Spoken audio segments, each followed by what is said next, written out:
À Louis de Cormenin, Rouen, 7 juin 1844. Que je dois vous paraître coupable, mon cher Louis.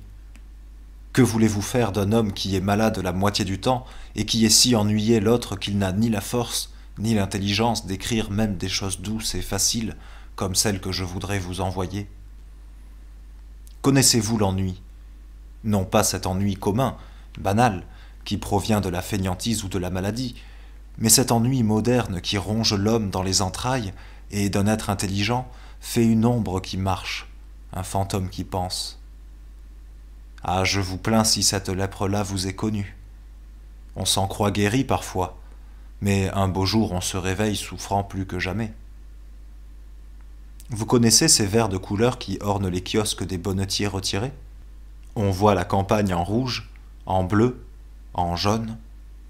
L'ennui est de même. Les plus belles choses vues à travers lui prennent sa teinte et reflètent sa tristesse. Quant à moi, c'est une maladie de jeunesse qui revient à mes mauvais jours, comme aujourd'hui. On ne peut pas dire de moi comme de Pantagruel, et puis estudois quelques méchantes demi-heures, mais toujours avoua l'esprit en cuisine. C'est en pire chose que j'ai l'esprit. C'est au sangsue qu'on m'a mis hier et qui me gratte les oreilles. C'est à la pilule que je viens d'avaler et qui navigue encore dans mon estomac sur le verre d'eau qui l'a suivi. Savez-vous que nous n'avons pas sujet d'être gais? Voilà Maxime parti. Son absence doit bien vous peser. Moi, j'ai mes nerfs qui me laissent peu de repos. Quand nous reverrons-nous tous à Paris en belle santé et en belle humeur? Quelle belle chose ce serait pourtant qu'un petit cénacle de bons garçons, tous gendarmes, vivant ensemble et se réunissant 2 ou 3 fois par semaine pour manger un bon morceau arrosé d'un bon vin, tout en dégustant quelques succulents poètes. J'ai souvent formé ce rêve. Il est moins ambitieux que bien d'autres, mais peut-être ne se réalisera-t-il pas davantage. Je viens de voir la mer et je suis rentré dans ma stupide ville. Voilà pourquoi je suis plus embêté que jamais. La contemplation des belles choses rend toujours triste pour un certain temps. On dirait que nous ne sommes faits que pour supporter une certaine dose de beau. Un peu plus nous fatigue. Voilà pourquoi les natures médiocres préfèrent la vue d'un fleuve à celle de l'océan, et pourquoi il y a tant de gens qui proclament Béranger le premier poète français. Ne confondons pas du reste le bâillement du bourgeois devant Homère avec la méditation profonde, avec la rêverie intense et presque douloureuse qui arrive au cœur du poète quand il mesure les colosses et qu'il se dit navré. Oh, altitudo! Aussi j'admire Néron. C'est l'homme culminant du monde antique. Malheur à qui ne frémit pas en lisant Suétone. J'ai lu dernièrement la vie d'Héliogabale dans Plutarque. Cet homme-là a une beauté différente de celle de Néron. Cet homme-là a une beauté différente de celle de Néron. C'est plus asiatique, plus fiévreux, plus romantique, plus effréné. C'est le soir du jour, c'est un délire au flambeau. Mais Néron est plus calme, plus beau, plus antique, plus posé, en somme supérieure. Les masses ont perdu leur poésie depuis le christianisme. Ne me parlez pas des temps modernes en fait de grandiose. Il n'y a pas de quoi satisfaire l'imagination d'un feuilletoniste de dernier ordre.